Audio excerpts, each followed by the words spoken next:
What's going on, everyone? I am Jericho Green. Welcome to Green's House. And as you know, in Green's House, we talk to interesting people with an interesting story to tell. Today is no different. I have my man Phil, and he's going to explain just how interesting his job is. As you can see, Phil is not alone.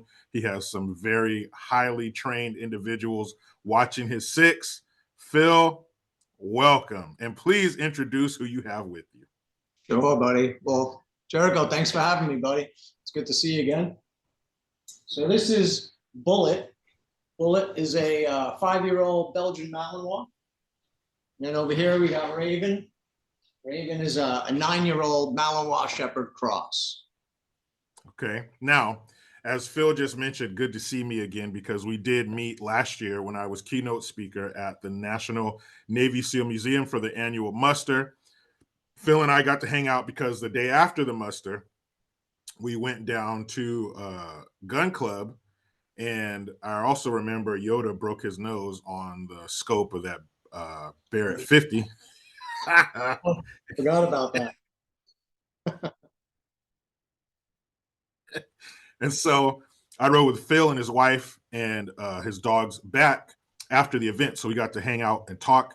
And Phil was actually a fan of mine. So it was cool to meet him.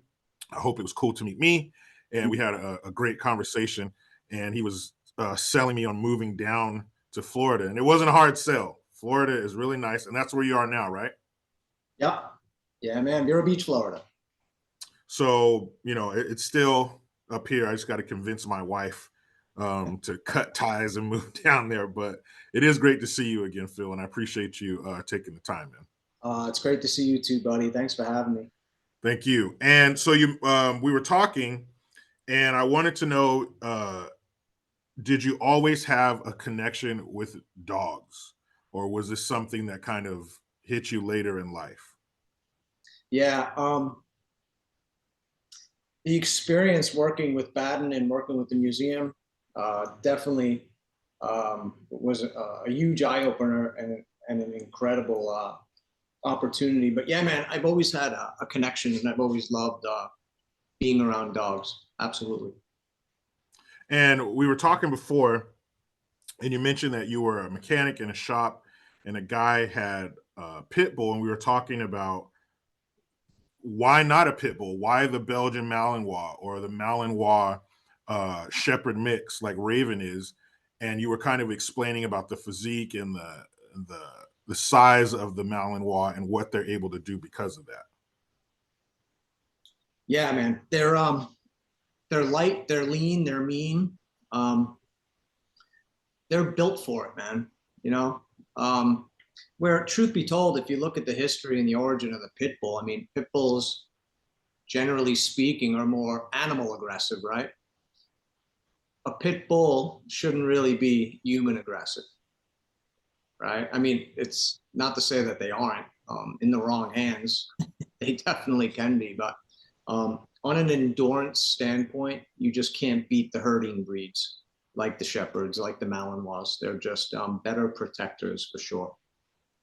Yeah, growing up, I had a Queensland Healer, and he was, like you just mentioned, the small package, quick, intelligent. I remember playing in the front yard of my house, I don't know, 7, 8 years old. And I look over, and we grew up out in a rural setting. Where we lived, there was a 7-acre minimum to live there. So everybody had at least that. We had 10 and a half. And our neighbor's house, our neighbors next door, I think they had a 9-acre plot, but we had this path that connected our two houses. And I was still to this day best friends with the kid I grew up next door to. And we would use that path, you know, going back and forth between each other's house. I remember one time I was at his house, got in trouble. I look up, my mom's waiting at the other end of the path with a belt wrapped around her hand. So that was our highway.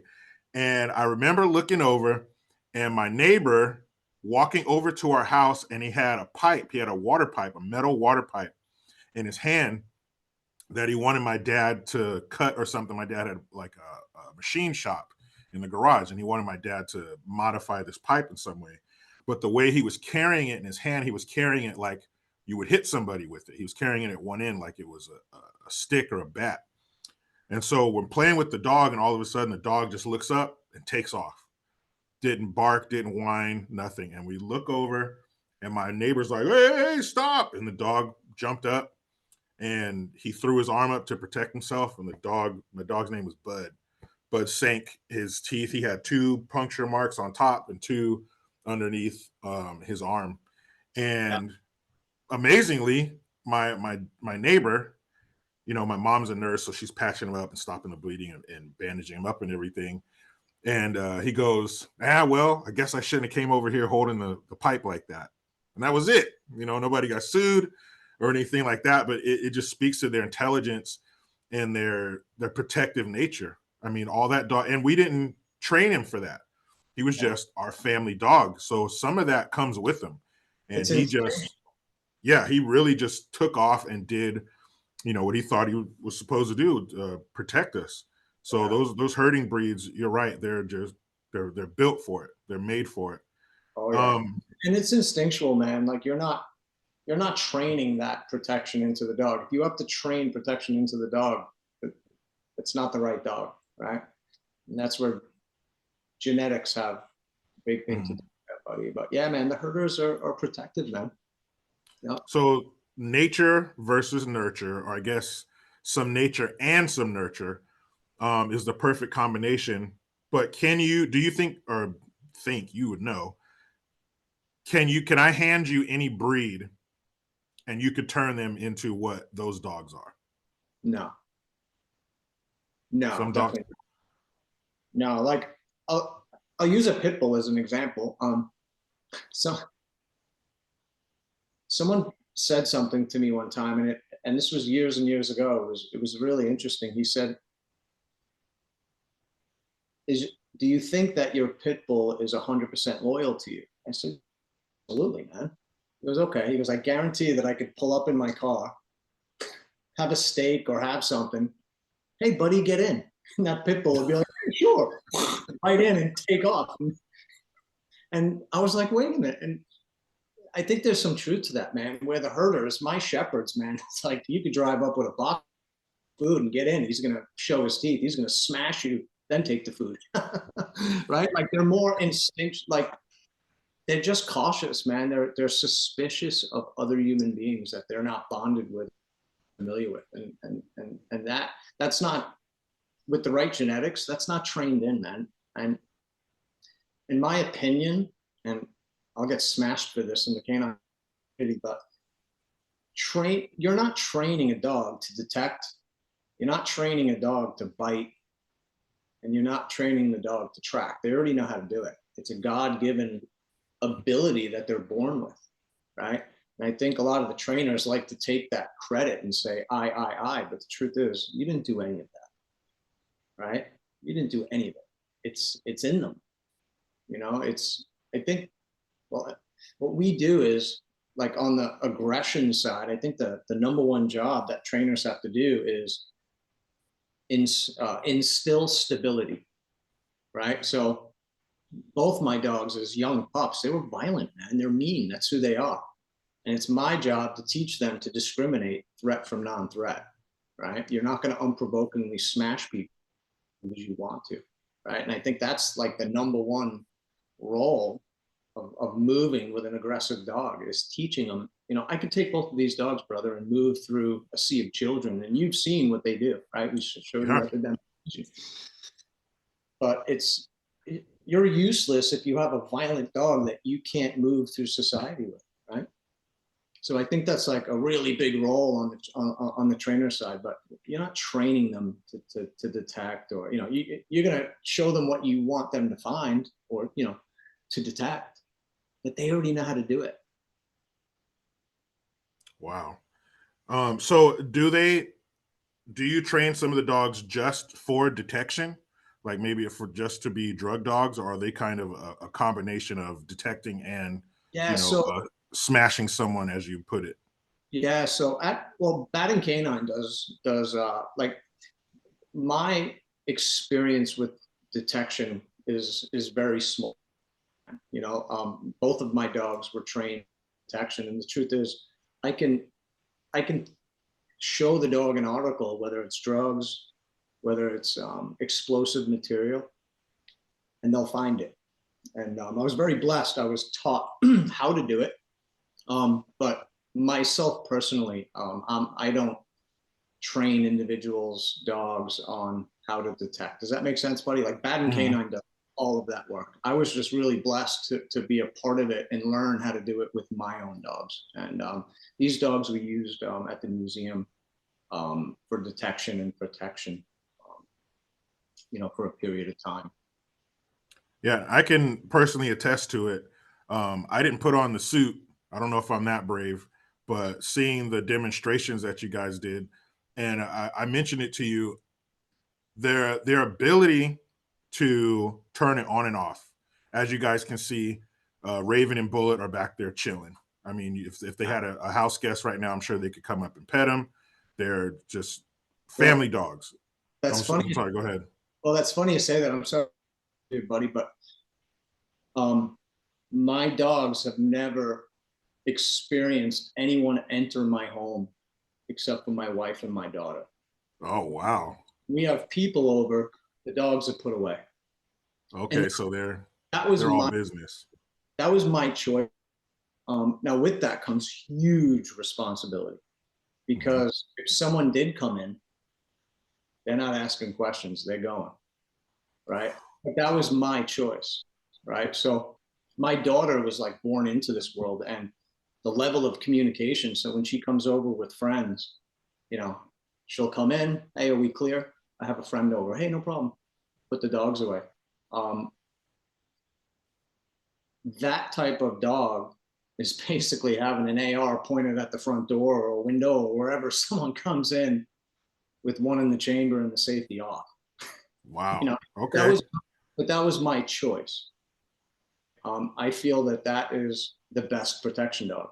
So if your dog acclimated to people coming in, coming out, it doesn't mean the dog's not going to protect you if something kicks off in your house. But the truth is, someone could already do damage by the time that happens. Does that make sense? Mhm.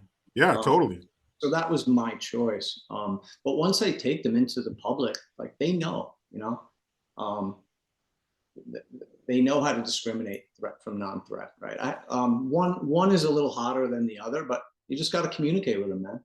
You know, um, and you have to constantly be on when you're moving with a dog with dogs like this, right? You got to constantly be communicating with them. And got me, buddy? Yeah, I got you. I'm not sure what the hell Okay. happened. But go ahead. One of them runs a little hotter. Yeah, yeah. Raven is a dog, and I personally think it's probably the shepherd side of him. Like he'll walk into a room, man, and he'll look for the biggest dude and target him. That's just who he is. But as a handler, man, you got to be on it, right? Hey, cut it out, man. Leave it. I see it. Stop it. Mhm. You know what I mean? But he's a predator, man. He wants to scrap, But as a handler, and that's the thing, man. Like you hear of all these stories of dogs biting and this and that, and it always falls on the handler, man. Like you're responsible. Yeah, You're that's responsible. a weapon. Yeah. Especially those two being highly trained. And I thought you were going to say Bullet was the hotter head because he's the younger one. Yeah, well, what's interesting with Bullet, and I'll try to articulate this the best way I can. Raven's the type of dog where he's looking for it. He'll go into a room and he's looking, he's scanning. He's hoping for a target-rich environment, right? Where Bullet's not, but if Bullet kicks, the level of violence is different.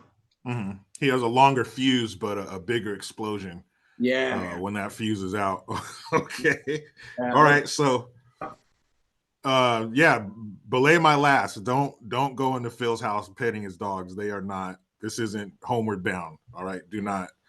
Don't mess with those dogs.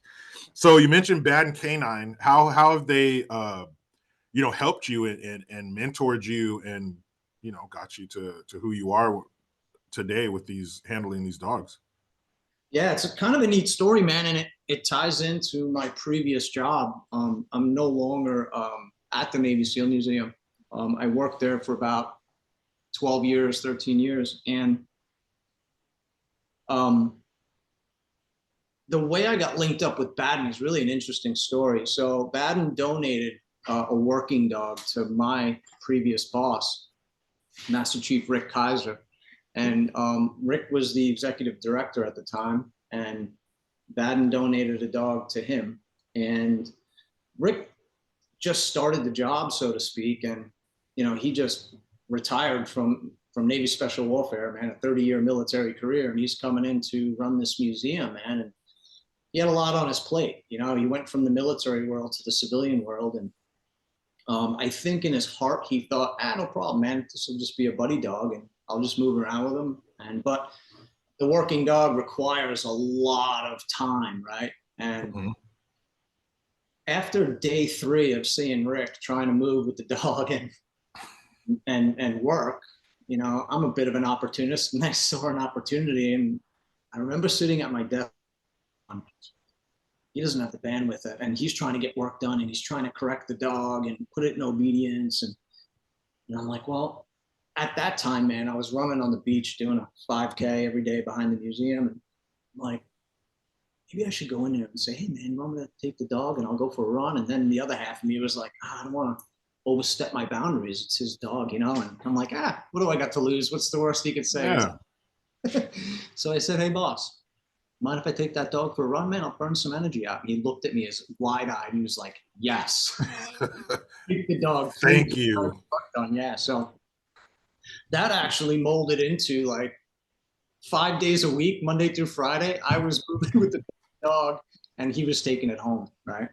And during that time, there was an endurance race called Battle Frog, and it was ran by a bunch of Navy SEALs that were affiliated with the museum.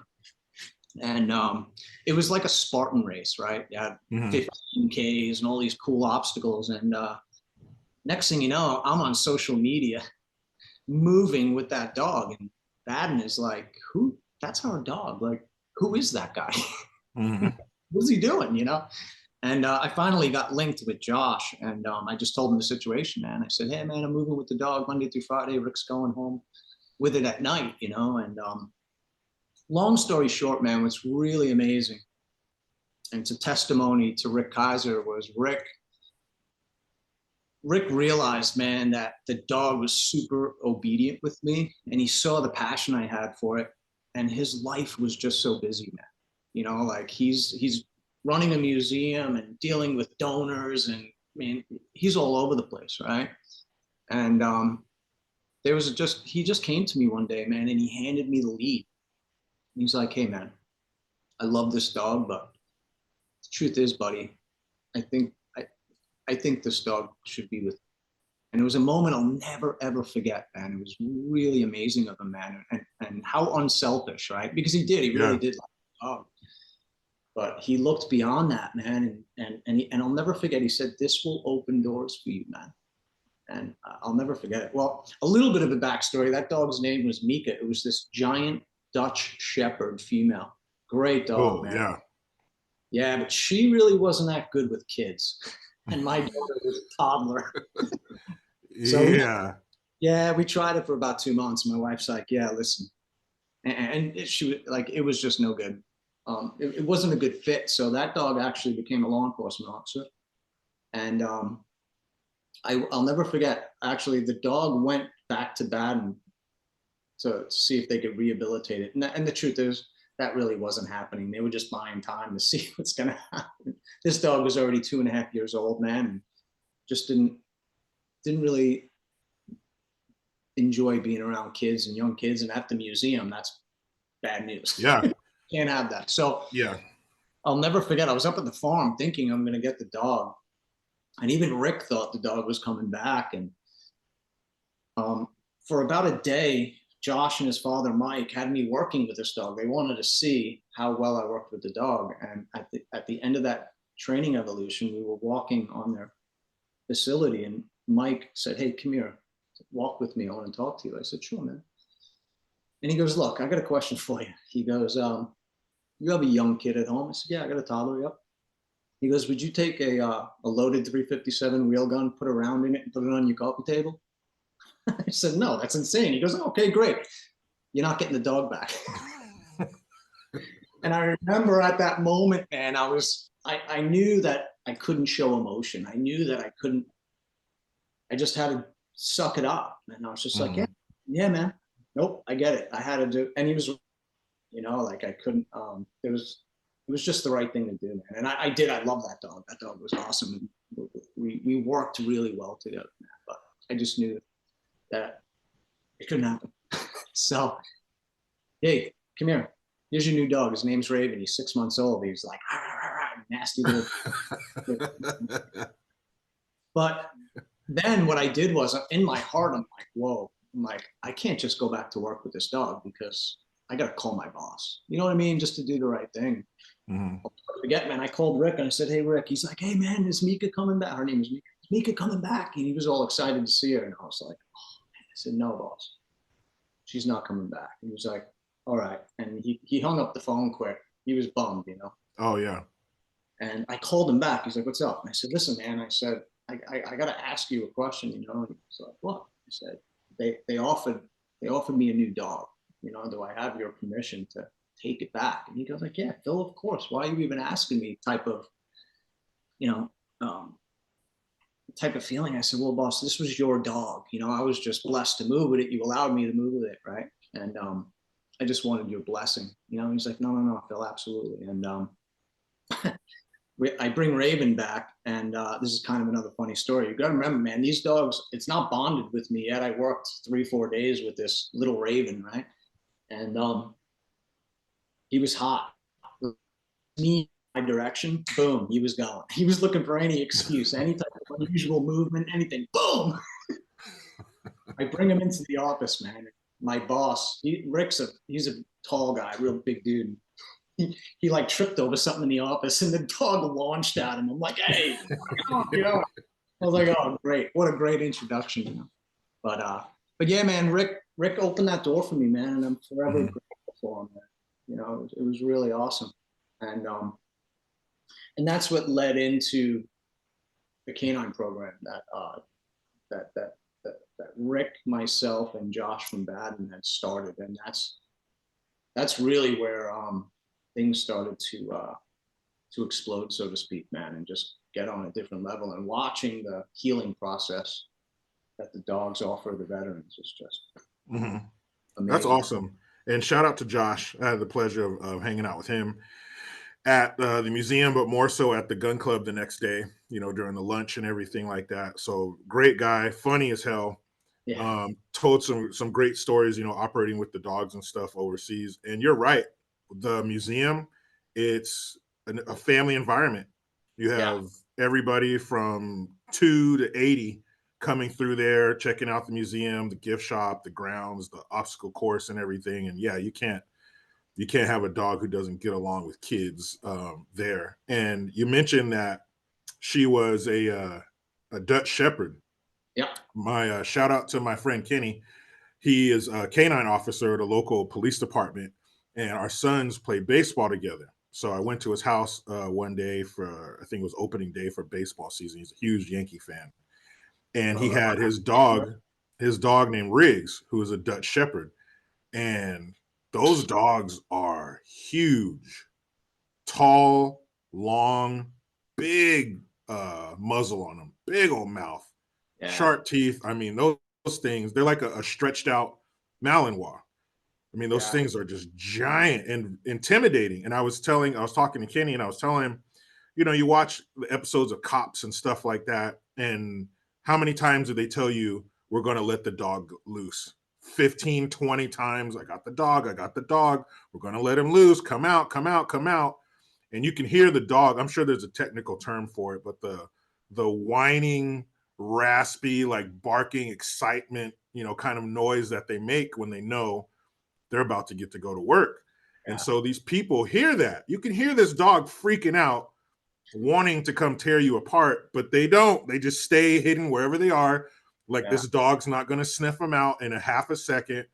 And these dogs just chew their ass up. And I don't get it because not even the Malinois aren't as big as the Dutch Shepherds, but still that intensity.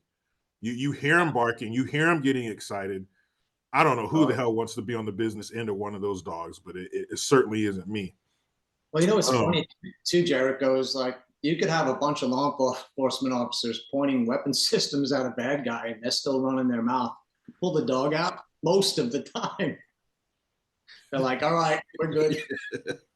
Yeah, because you can't reason with that dog. The trainer can to an extent, but you as the perpetrator, there's no reasoning with that thing. Once they release it, it's gonna come do what it does. There isn't gonna be any no stop, wait, okay, I'm sorry.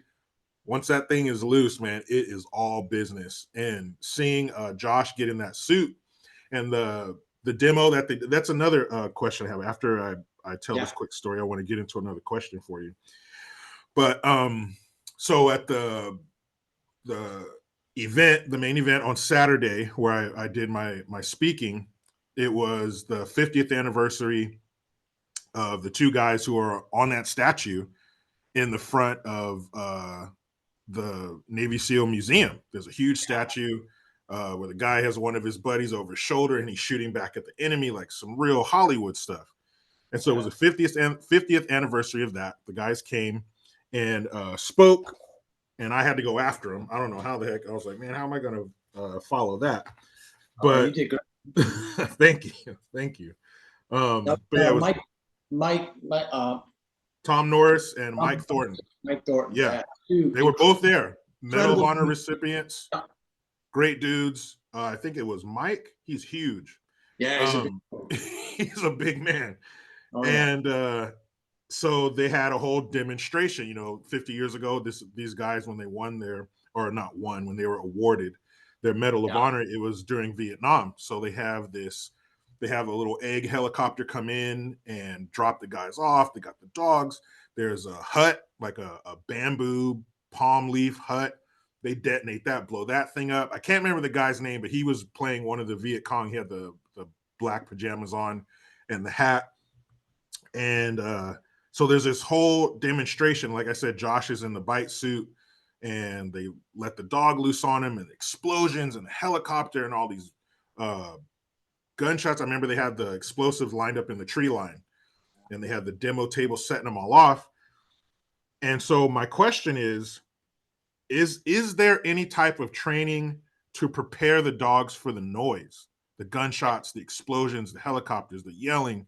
Is there any way to train them to deal with that, or it's just they just do?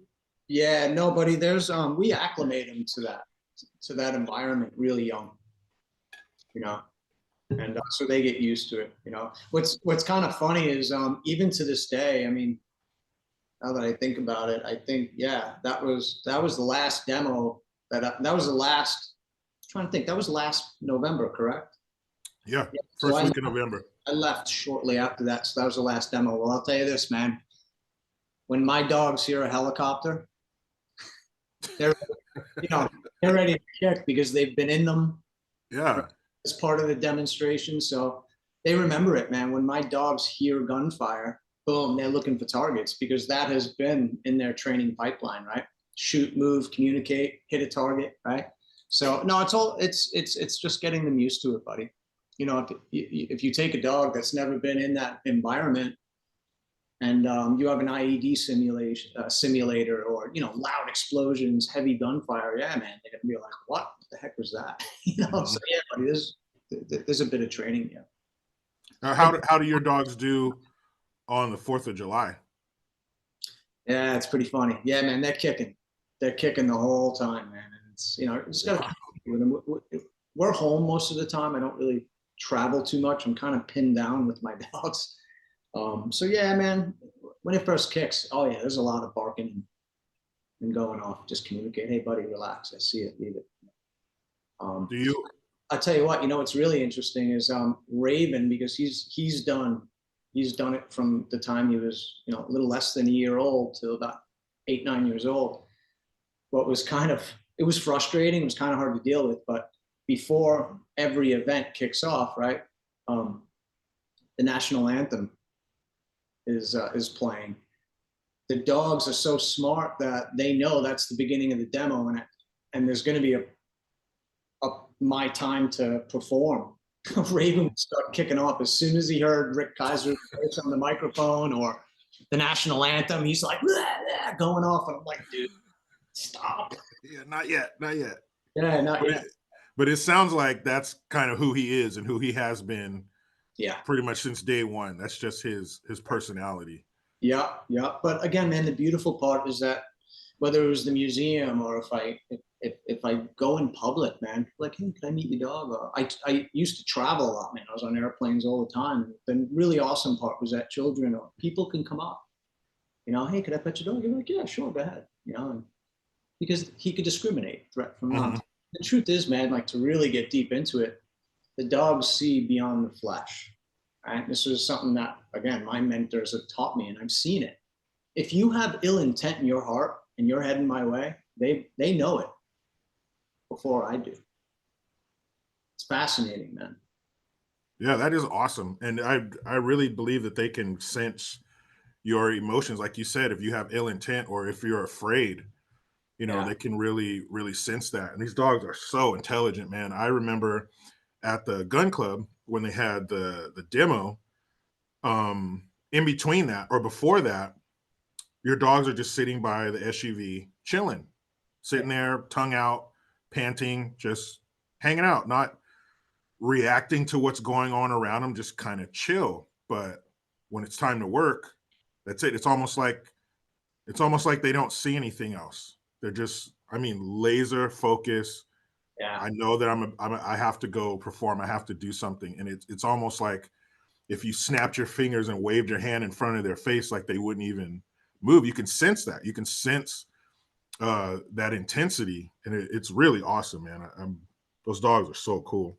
But Yeah. do you think one of those dogs could be just a regular family dog? Like if somebody acquired Belgian Malinois and treated it, no special training, it's just Fido, the family dog. Could they do that? Yeah. However, you have to be able to provide the correct environment to stimulate that dog and keep it constantly stimulated. In my opinion, man, a Malinois isn't the dog that like you keep home and you go to work for 8, 10 hours a day and come home. And I mean, I'm sure there's arguments to be made that people pull it off, but generally speaking, man, the dogs they need to be stimulated, man, physically, mentally, and they want to be with you, right? Mhm. So if you could provide the environment and spend a lot of time with that dog, I mean, truth is, brother, if I wasn't, I wouldn't have a Malinois. I wouldn't. I wouldn't be able to provide that dog what he really needs. I think a German Shepherd is a little more on the still side, where Mhm. you, you, I think you'll have more success in that respect in regards if you have a full-time job and you're working and leave the dog home. And again, I still think even for any type of herding breed dog, man, like you have to be able to provide mental and physical stimulation. Like I know I've watched people get Malinois and they live in apartments in New York. It's like, how do you freaking do that? I mean, there's always an exception to the rule. I'm sure there'll be someone going, "Hey, man, I do it." But generally speaking, man, you're biting off more than you could chew. Yeah, that's a bad idea. You know, So physical stimulation, I would assume exercise, taking it out, letting it run, maybe doing some fetch kind of stuff or tugging on the rope or something like that. But what do you mean by mental stimulation? How do you mentally stimulate? Because these dogs are like having a Ferrari. So yeah, you're not going to let that Ferrari sit in the garage and collect dust. So how would you mentally stimulate a dog like that? yeah. So, well, first of all, in our method of the way we move with these creatures, we don't do tugs, toys, balls, treats, none of that stuff. It's communication based philosophy. Um, and the only thing I want in my dog's mouth is food or a bad guy. Someone who's looking to do harm. No, man, Yeah. we just don't. And actually, I'm looking around. If you had a minute, I could show you one way that No, we please go yeah. ahead. Stand by one Yeah, second, brother. yeah.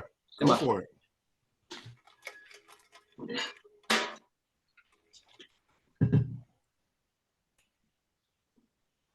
Wait.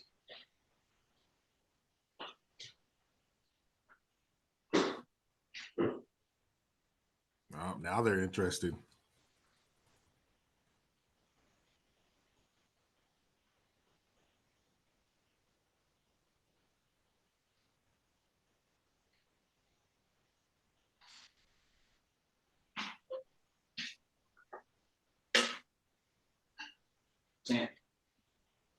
So here's one way, Jericho, that we will stimulate those. Step up. Step up. Lift.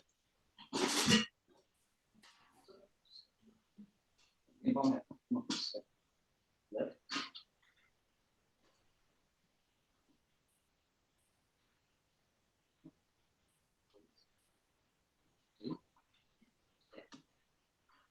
Oh, wow. Wait. I don't know if you can see that. Yeah, there you go. So, Yeah. so this is obedience under stress. He's being obedient. The stress is obviously standing on cans, right? Mm-hmm. So this is a way to mentally challenge, right? And wait. And what's really cool, man, Raven's old, man, so I'm going to give him a break. He's been doing it. He's getting old. He's got some injuries. And I'll leave him alone. But what's really cool, man, you can get a real big table, line up as many dogs as you want, put them all up on cans, and then you have dogs going underneath them, turning, rocking through, you know. But these are that you can mentally stimulate, or mentally wear them out. Sense, right? Wow. So when they're let's say they're doing a bite training and somebody's in the suit, how do you reward them? Because you said no balls, treats, or nothing like that. Is it just merely, like verbal, like good boy and Verbal. petting him and stuff like that? Yeah, buddy. Verbal praise, little pat on the head. Good job, buddy. Yeah, yeah. So, and buddy, it's not that the treats and toys and tugs don't work. Um, I think when you have behavior issues, they don't work. I mean, how many treats? It's a bribery system. And again, Mm-hmm. I'm going to get smashed for this, but it's just, I'll just keep it simple, man. My walk with this dog is completely different, in my opinion. I have a dog that wants to please me, man. He's a buddy. I'm not bribing him to do anything, right? The mentality is I house you, I feed you, I love you. I tell you to do something, do it, right? Um, the dog is constantly looking for direction from me, not a treat. Looking, Mm-hmm. he's just looking for my praise, man. Dude, good job, buddy. All right, good weight.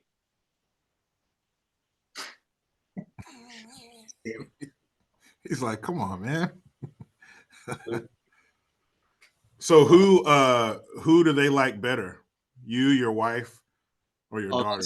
that's funny. So they're wonderful with my wife and daughter. They really are. But the truth is, man, in my opinion, I think these dogs are one owner dogs. And what I mean by that is that the sun rises and sets with me. Like I'm everything to them, man. But again, I spend the most amount of time with them. But Mm-hmm.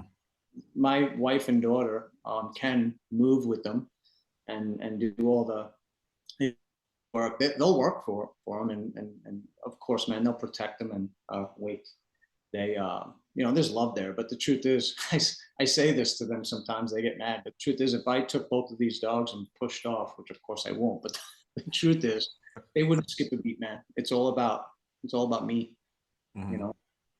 Can And your wife and daughter take them for a walk, like around the neighborhood? oh, absolutely, yeah, yeah. Truth is, buddy, I don't. We don't do it too often because there's so many other people with dogs, and you got someone with a dog off lead, and I just Oh yeah, kind of stay yeah. away. Um, what's funny, man? Our family pit bull passed away July 3rd. She was 13, lived a wonderful life. Thank God, didn't suffer. And one night, man, it was like 11 o'clock at night. And I just took her out for a walk, and I've been in this community almost 20 years, and someone said, "I never even knew you had a dog."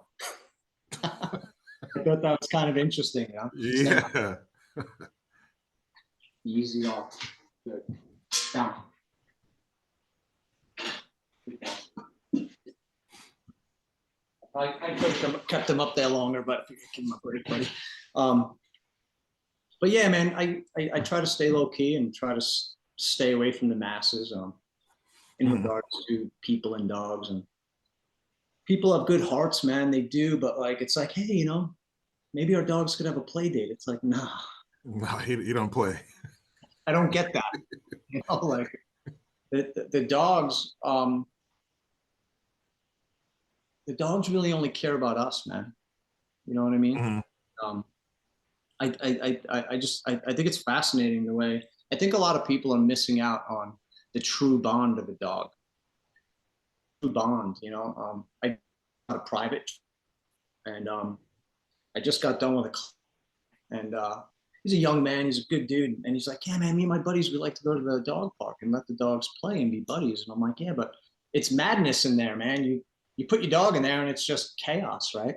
You Mhm. lose all that obedience, stability, and control, man. Don't bring your dog there. Trust me. Like you're losing the dog actually cares more about hanging out with the other dogs than hanging out with you. You know what I mean? So I kind of think some people are missing that bond, right? Mhm. Relationship. So Now, speaking of that bond, when do you start training them? If someone brings a dog to you, a client, when's the earliest you'll get started with them? I personally like 12 to 14 weeks. It's a nice time, you know. Oh, that's young.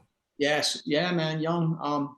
But I've had clients that have 5, 6, 7-year-old dogs that never had manners before, and you know, you could fix it. Most of the time, buddy. You could bring them into that obedience, stability, control. But I think one of the biggest things that people don't understand and have to, and what I deal with a lot is like, if I take a dog and I train it for you, um, to have good manners, a good dog, they're under the assumption that when I return it, everything is done. It's turnkey, and that's nowhere. That's not even close to the case because I have to teach you how to move and communicate and put obedience, keep the obedience in that dog, right?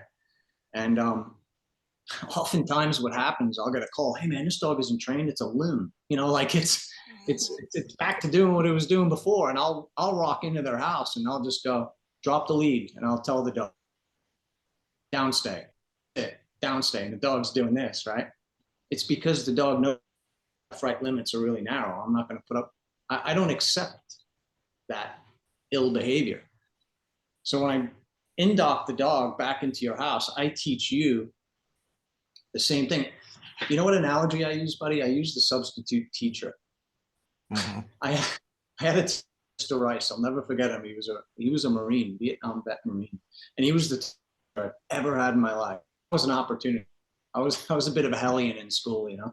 Yeah, I That was remember the you one, telling me about that. yeah, that was the one class. That guy, he didn't tolerate his left right limits were narrow, man. You couldn't get away with nothing. Well, the one day he got sick, one day, substitute teacher came in and it was on because I was going to test that guy to his limits and see Yeah. how I can make him mental. Well, the dogs are going to do the same thing. They're going to test you, man, to see what can I get away with, right? You know, so the dogs are super smart that way, man. So So you're not training people too. well, that's it, buddy. I mean, the truth is, the dogs are the easy part to a point.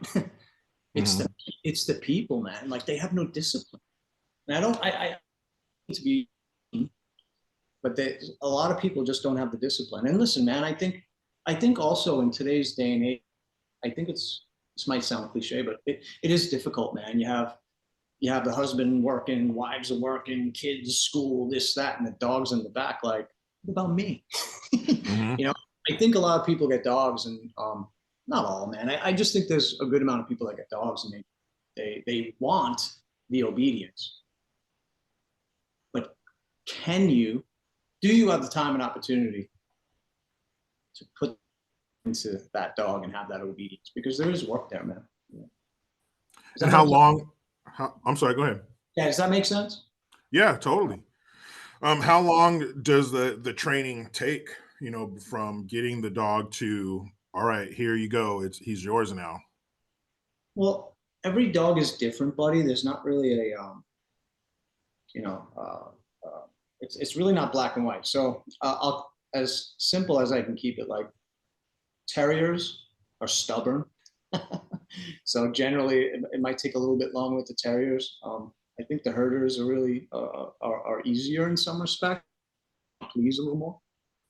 But we run like 3 month programs where we'll bring the dogs in for 3 months. They'll be under my thumb.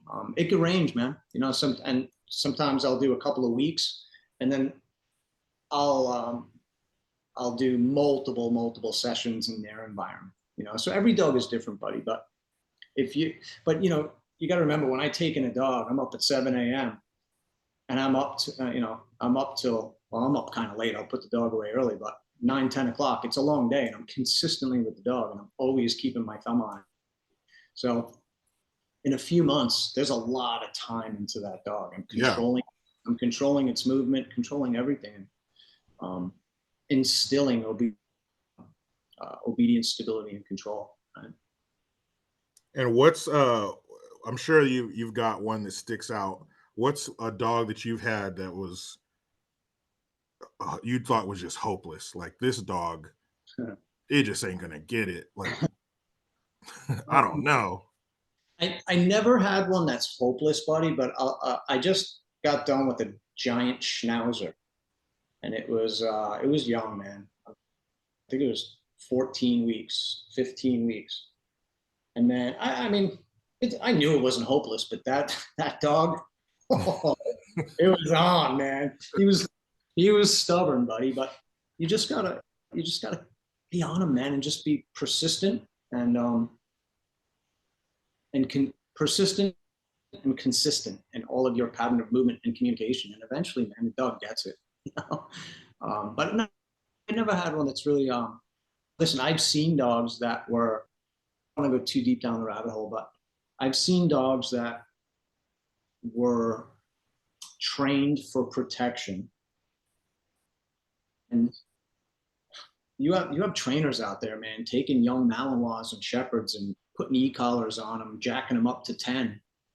And their Wow. theory, yeah, dude, their theory behind it is, well, I'm trying to build the aggression in the dog. Well, if you have to build the aggression in the dog, you got the wrong dog. It's not, you know, but that's cruel, man. Like it's inhumane. I mean, it's horrible. It's animal abuse. And I dogs like that where they will never trust a human being ever, you know, and those dogs, I mean, that's above my pay grade, man. I don't want to say that they're a lost cause, but There's it's gonna a lot of take damage done. a lot of damage done, man. It's imprinted in the dog, and you know, I don't want to say there's no hope. I've seen some ugly cases, man, like that where that dog. I mean, how can you blame it? You know? Yeah. That's something you're not fixing in months, man. That's going to take a long time. So, And to do that to that type of dog, I mean, I'm thinking that a Malinois, those are pretty intense dogs out of the womb. You know, they're pretty wound up pretty tight. You know, like you mentioned, Raven. You know, he was a a go getter right from the beginning. So I think and doing that to a dog that's already pretty intense. Not yeah, only is that messed up that you're doing that to that dog and you're damaging that trust that it has for people, but that's yeah, pretty damn dangerous. yeah, man. It's bad, and you know, I think one of the big misconceptions too is just because it's a Malinois or a Shepherd really doesn't mean that it's going to be aggressive. Like, and again, I don't want to go too deep down the rabbit hole and give away intellectual property, but genetics are a big thing, and the reason why, like, on if anybody ever asks me, hey man, I want a protection asset, want a dog, there's only one lane I send them to, and that's Baden, because they're proven, tried, and tested. They're a 50-year-old company, man, and their dogs are environmentally tough, and they're uh,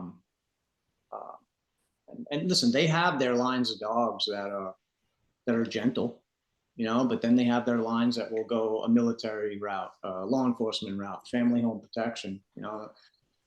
But it's in their genetics, buddy. And you have a lot of the dogs out there, and I'm going to piss people off, but are from the sport world. They're from the Schutzhund world. right? Hmm. That's different, man. That's not the working dog. They think it is, and that's a whole other conversation.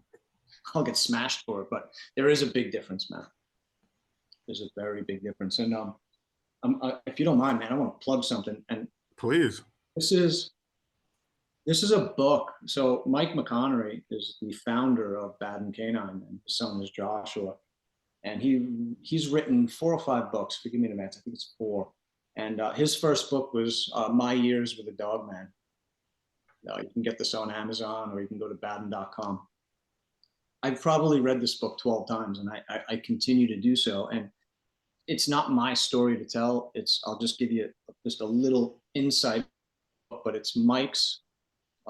It's his years and story of how he was mentored into the dog world, right? And it's a really incredible book, and I think there's a lot to be learned from it. And he has a saying, man. It's really cool. It's if you treat a dog like a dog, it will shine. If you treat it like a human, it's going to become sick and demented like we are. Yeah, ain't that the truth? It's a really heavy, it's a really heavy statement, man. And the communication levels, and you watch handlers work with their dogs, it's different, man. And it's really awesome.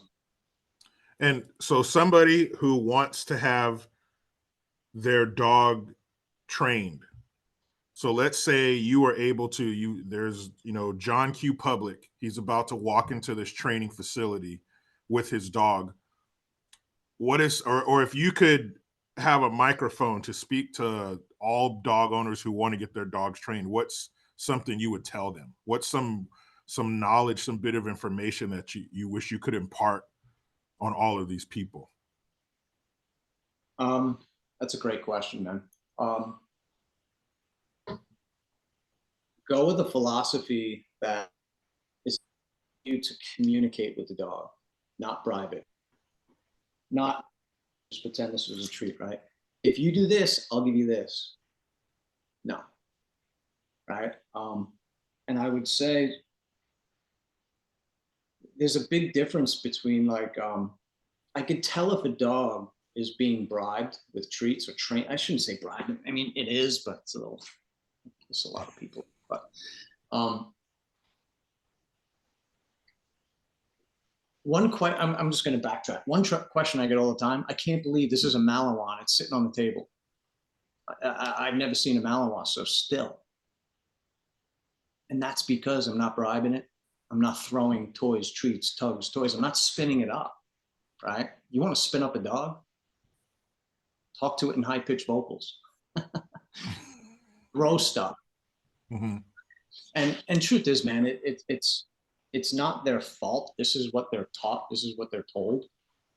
And there's an aspect of the training that it works. It does, but does it work under stress?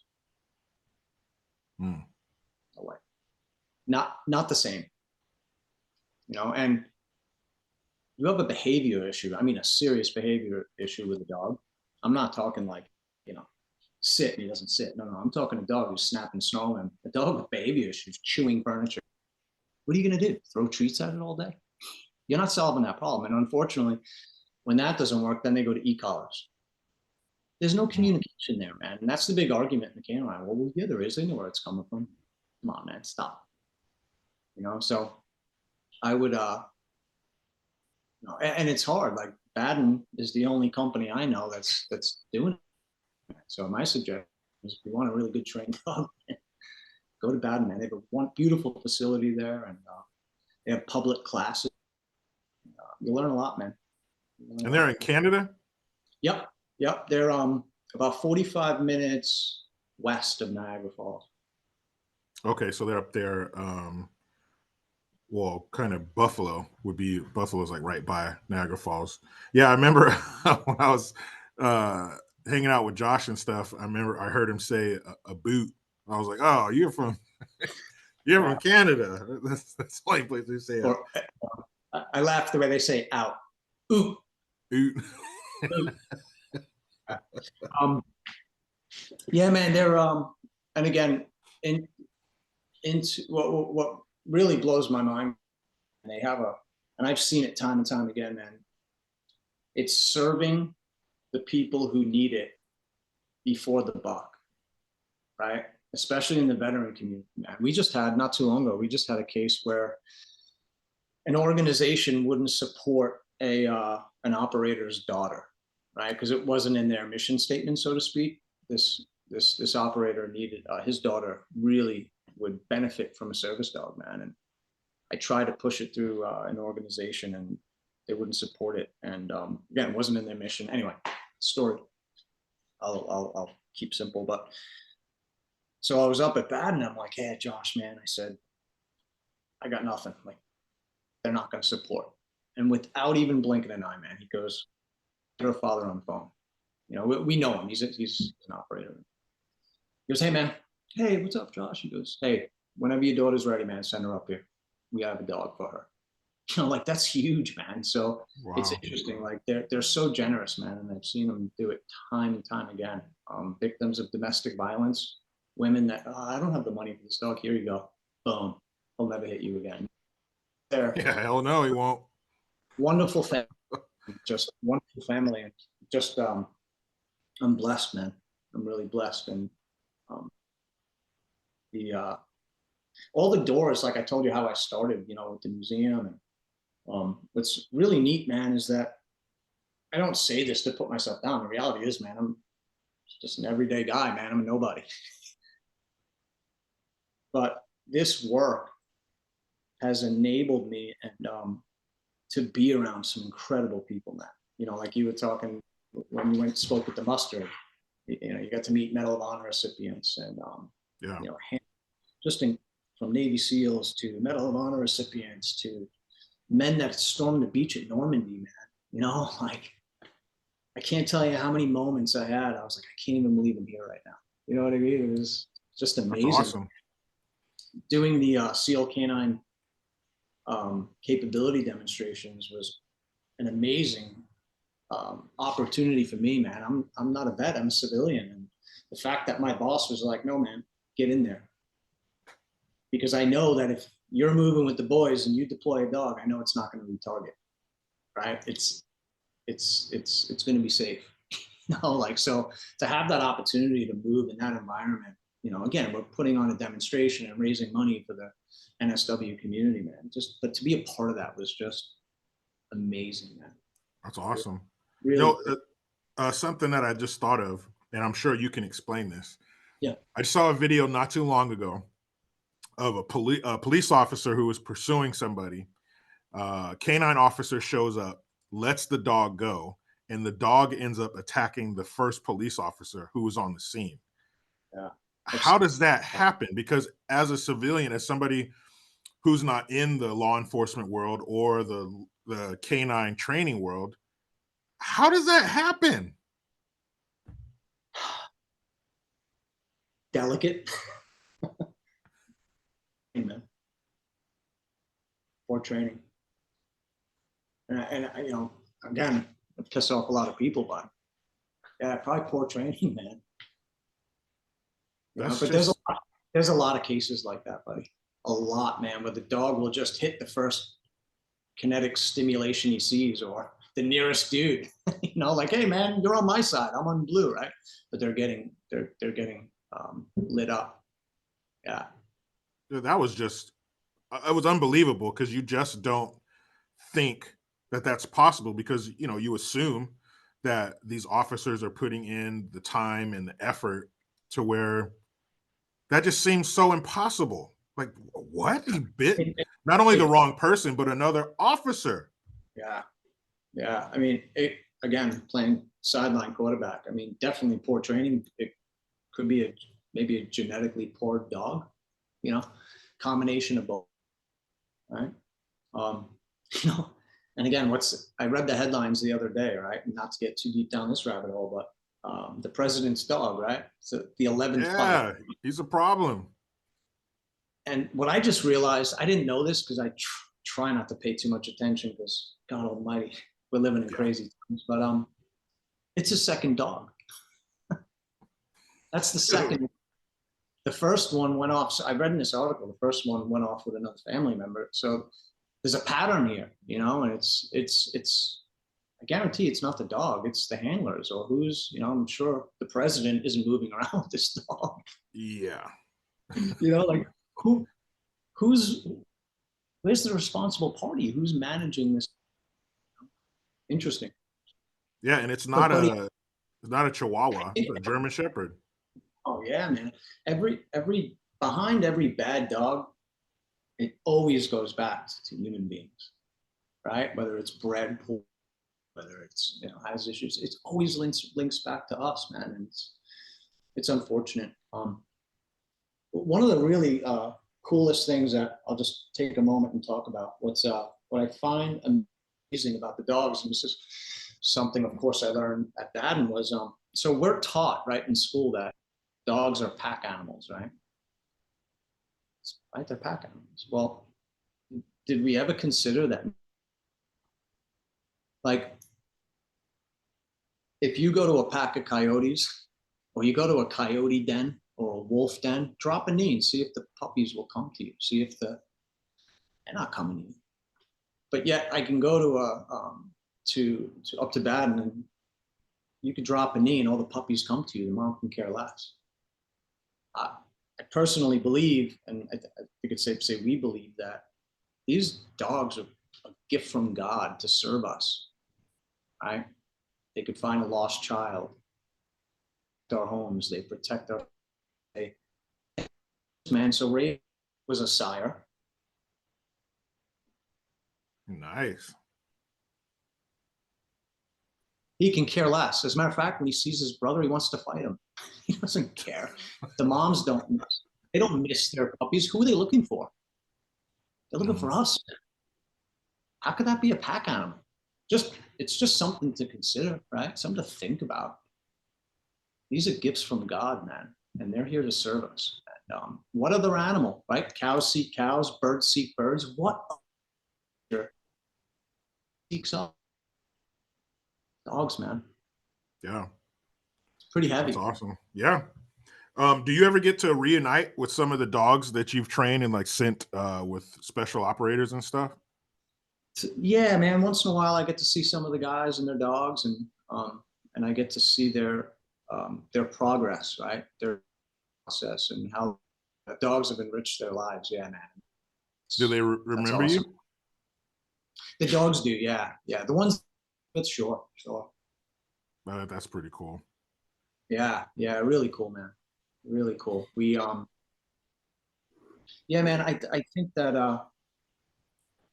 and of course, man, there's a place for medicine, but I think that I think the dogs are just, and of course, you know, there's people that have ailments and you need modern medicine, but I think on the stress, the anxiety, traumatic brain injury, and I think the best are the dogs, man. I really do. You know, we've seen so much progress on how the dogs are healing the operators. You know, it's amazing. Mhm. So speaking of that, our dog we talked earlier about how you train them to get used to the loud sounds of war or whatever environment they're going into. Are dogs affected by war like in a PTSD kind of way? I mean, you know, because they're in the shit with the operators. I mean, are they, or does that not even affect them? That's just not a thing that their brain even considers. Uh, You know, buddy, Jericho, I'd be being untruthful if I told you I knew the answer to that. I don't know, buddy. But here's my opinion for what it's worth, and here's what I can tell you I know as a fact. If my dog bites somebody, there's no emotion there. There's no emotion. They can care less. Like they're not suffering from stress because I just smashed somebody. Right? Does that make sense? You know, they're like, yeah, Yeah, whatever. yeah. You know, there's so Raven and Bullet. So Bullet was 3 months old. He was tiny, and he's been raised with Raven. But once Bullet became 8, 9 months old, he's puffing out his. Now you have two males. Now used to have gone at it big time, man. You know, Wow. two males and a female is a difficult dynamic at times. But what's amazing, man, I've had to pull these boys apart. Literally, like blood. They're both all bloodied up.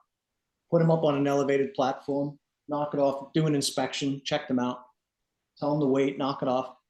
And a moment later, they're licking they're licking their wounds, man. Like there's no emotion. Like there's no, does that make sense? Yeah, You yeah, know, totally. you, you get into a scrap with a dude, like it's not like the old days, right? Like you get into a scrap with somebody, man, and the guy's buying you a beer. Those days are long. Yeah, long gone. You're gonna hold that. I mean, I'm human. I do it too, man. That guy really pissed me off, man. You hold that animosity and that anger in your heart, man. It might take a week to let it go. With them, they do. They're like, all right, it's done. It's over. We're good. You know.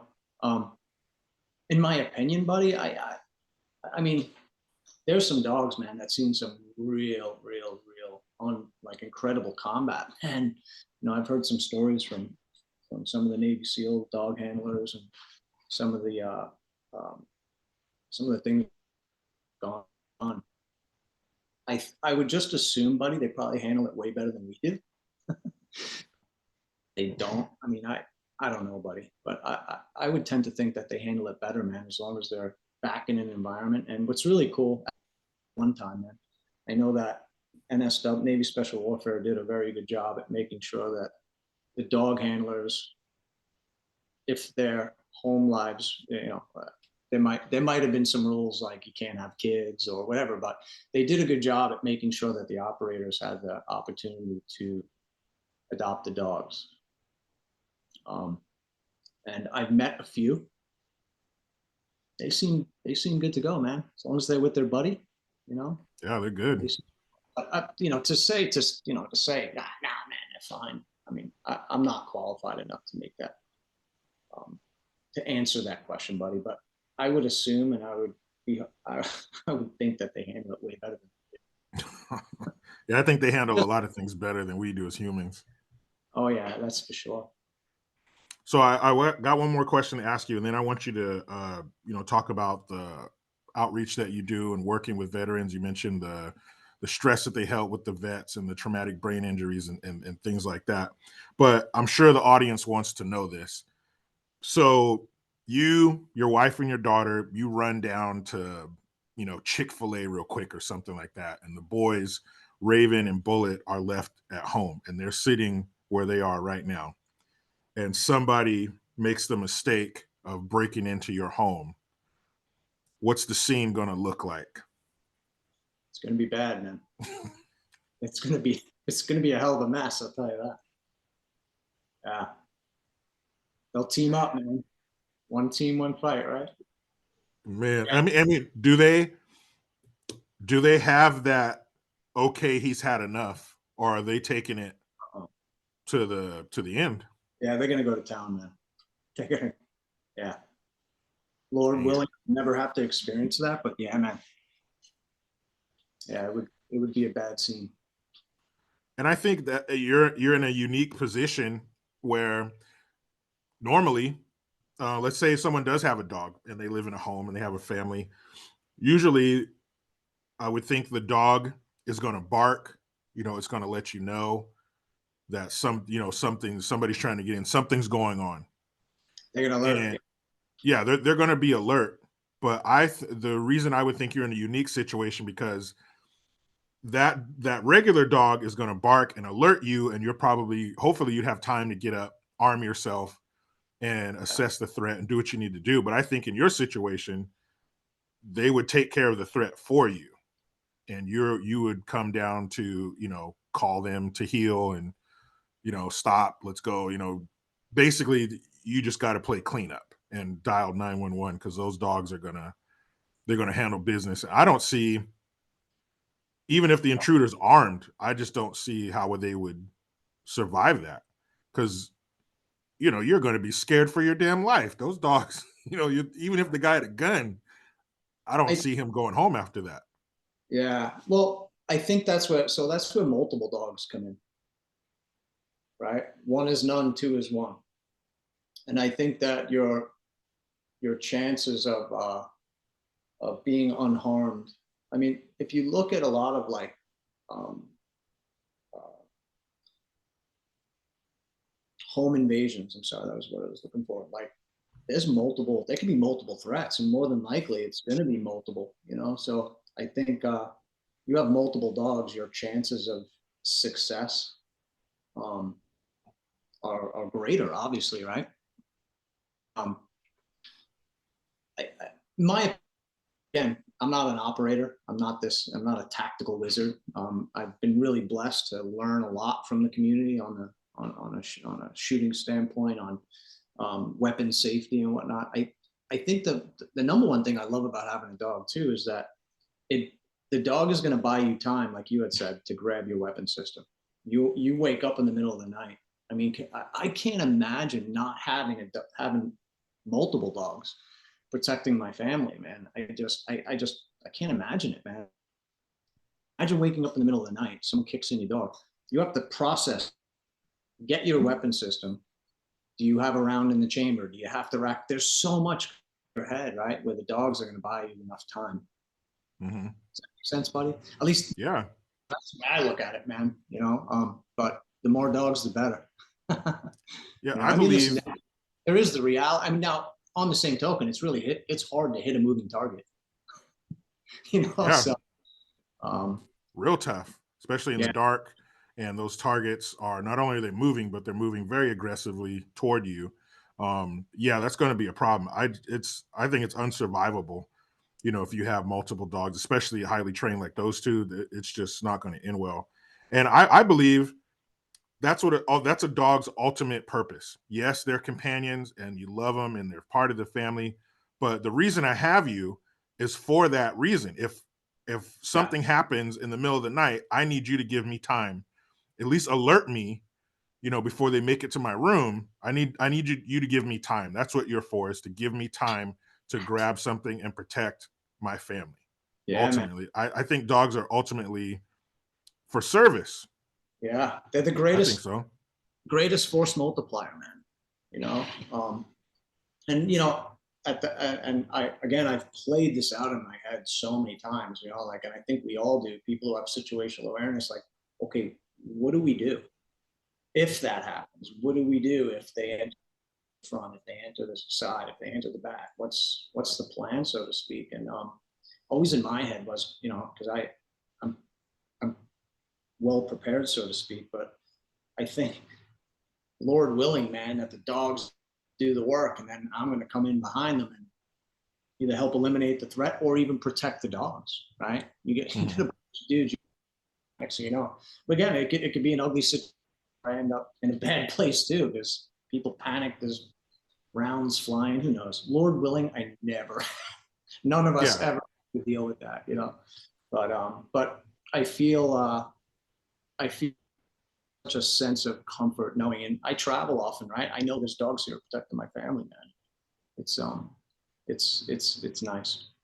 yeah, you can It's definitely rest easy, having a dog or multiple dogs at home to protect your family. And as a father and a husband, that's great to not have that worry and know that they're going to protect your family as fiercely, if not more, than you would. Like you said, they're going to take it to the limit. oh It's yeah, it's going they to be all bad. oh yeah, detect, deter, detain, smash a threat way better than any human being on the planet, man. Yeah. And to have that peace of mind, when you're leaving, traveling out of state or wherever, to know that the two most important things to you Yeah. are as safe as humanly possible. That's awesome. Oh yeah, and you know, like I said, that I never take it for granted, man. I really don't. I'm still blown away that um, the path led me here. You know, very very blessed, lucky man. And again, man, I give all that to Josh and his mom, that family. It's really been so good to me. And Yeah, that's a hell of a story, man. From mechanic in a shop to hanging out with Jericho Green, you made it, man. that's right. That's right. Look, Ma, I That's made it. yeah. I got to meet some really incredible human beings, man. You're one of Yeah, them. And thank you. So is there blessed. anything you want to plug, any groups that you guys are working with, any websites or anything like that? And so, of course, Baden Canine, man. You can go to badencanine.com. You can check out Baden Canine on Facebook, Instagram. Um, the other company I'm actually flying their brand, Escape the Herd. It's a dear friend of mine named Doug. Great. And Escape the Herd, you can go to escapetheherd.com and pick up some merch, and proceeds from that merch goes to supporting veterans. And they have what's called the Make 22 Zoo initiative. Mm-hmm. And it's bringing awareness, and not only bringing awareness, man, they're up with different organizations to help donate service dogs to veterans. And I think that most Americans don't realize how many veterans are committing suicide. I was talking to a gent the other day, and he said it's more than 22 a day. And for the very small window that I've had into the military community, man, I know more than a half a dozen that have committed suicide, man. Wow. There really needs to be more help and awareness for these guys and gals that are suffering. It's a big problem, man, and nobody's talking about it. No one's talking about it. It's unfortunate. Yeah, that's a shame. And to think that in some cases it can be as simple as giving them a dog, a companion who they can talk to, who is going to love them unconditionally and just That's right. give them what they need. You know, a dog. You know, and they're great and they're complex, but if you boil it down, it's a companion. You know, and these guys and girls need that. And to think that they're sent around the world to do what they're ordered to do, and then to come back and not get the support that they need, or counseling, mental health care, whatever that they need, is really a shame, especially a country as well off as we are. It's just something you wouldn't think would happen nowadays. You would think that's something for years past before we had knowledge and information about this stuff. I mean, Yeah. everybody has the entirety of human knowledge in their pocket. You held up your phone a few minutes back; it's all there. You know, so to live in this information age and all know about that and have the money to do it, it's a really a shame that it happens. So, Yeah. um, Absolutely. escape the herd is very necessary. Unfortunately, you know, I wish their merch could go to something, you know, less serious, but this is something that we have to deal with, and so I'm glad Oh yeah. that they're around. And the if you get a chance too, man, there's a young country music artist named Ryan Spencer, and he's actually related owner of Escape the Herd, and he you could check out it's on iTunes and Spotify. He wrote a song called Make 22 Zero again. If you guys want to go check it out, it's really awesome. He's an up and coming artist, nice young man, and he he started watching all the stuff we were doing, and next thing you know, he wrote a song. Really awesome, man. That's And, cool. I'll be checking that song out. I'll definitely be and doing my part. I think that, and brother, in closing, man, I just want to say that I think that um, back to the veterans, man, and it's not only the veteran community; it's even with children, right? Anytime children or people in general are suffering with something, it just seems like, it's just my opinion, man. I could be wrong, but it just seems like every answer is a subscription, right? Hey, Hmm. just take this, you'll be fine. Just take this, you'll be fine. Again, man, I'm not this, anti-modern medicine. I'm not, but I think that it's the easy button today, right? For sure. There's a pill for everything. And I think there's dangerous consequences to that, man. And I'm not saying a dog is the end all be all for for everybody, but um, I think it's a great start, man. And I think that I know that the dogs are healing so many men and women and children. And that's kind of an avenue that we're hoping to pursue. We're actually in contact with some people from the NFL, NHL. There's a lot of guys dealing with TBI, Yeah. and we're starting to entertain that role and want to get involved with children, children's causes where the dog can bring wellness to the Yeah. family, to the children with cancer or children dealing with stuff. So we want to enter that realm, um, and I think that in closing, brother, I think part of the reason why our country and our families and all the madness going on, and where I'm another area where I'm really blessed, man, and I can't thank Baden enough, is that they opened my eyes to the Lord, man, to God, Mm-hmm. faith in my life, man. And I was a young man that grew up angry at God for all the things going on in the world, man. It's kind of interesting. Someone said to me not that long ago, said, you know, blaming God going on, but yet we've turned our backs on him. It's like there's no more faith in school. There's no more faith in people's homes, right? You know, it's just I don't know if that makes sense, but um, Definitely. we're living in crazy times, man. That's putting it lightly, Phil. Crazy, That's crazy. putting it lightly. And And that, I hope to have you back so we can maybe get into some of that.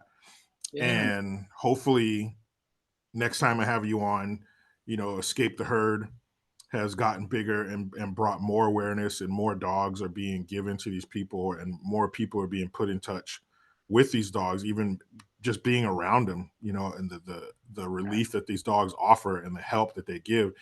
And I think, you mentioned the prescriptions being the fix it, the easy fix.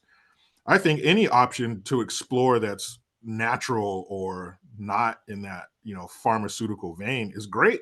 Why not push these canines to their full extent? Because more people being helped by other things, by things other than pills, is great. So you all bet. of those options should be explored. Canines are definitely one of them. And I thank you, Phil, for being here. I thank you for your time. I thank you for having your supporting cast back there. That was a really cool demonstration that Bullet did, standing on those cans. That's awesome. And I could see, and just the way you talk, the terms that you use, you're serious about this, and you know a lot about this, and you trust your process. Like you mentioned that schnauzer, that was a real pain in the ass, but I think you knew that your methods and the training work, and it was just a matter of, the dam's gonna break. We're gonna train this dog, but it's just Right. when. And I'm sure that schnauzer showed up every day, like, you're not gonna break me. But you guys have faith in your process. You know it works. You know about dogs, so it's really great to see you in that environment, and to see the way you speak about them and the way you handle them. This is, you and Baden are the kind of people that you should send your dog to. I often think, my mom, she was in elderly care. She worked for hospice and stuff like that. And I would Oh, tell people, my wonderful. mom is the nurse that you want your loved ones to be taken care of by. That's who you want. That they're going to care. My mom's going to care. She's going to go the extra mile, and she's going to make sure that they are taken care of to the best of her ability. So when you come across somebody who who feels that way, and handles their job that way, jump on it. So if you guys, anyone out there, wants to get a dog for protection, or you have a dog and needs to be trained or whatever, do your best to get in touch with Phil. Do your best to get in touch with Baden Canine. And again, badencanine.com and Escape the Herd. Make sure you guys all check that out. Phil, please tell your lovely wife and daughter I said hello. Thank you, Jared. And Thanks I for having hope to, me. of course, thanks for taking the time. And I hope that I make it down to Florida soon. And if I do, I'll be calling you, Phil. Please do, buddy. Thanks again, Jericho. Great talking to you, man. Keep up the good work. Same here. And you guys make sure you keep it right here. Green's House. Every week we have somebody interesting to talk to, like my man Phil. I am out. Thanks, brother.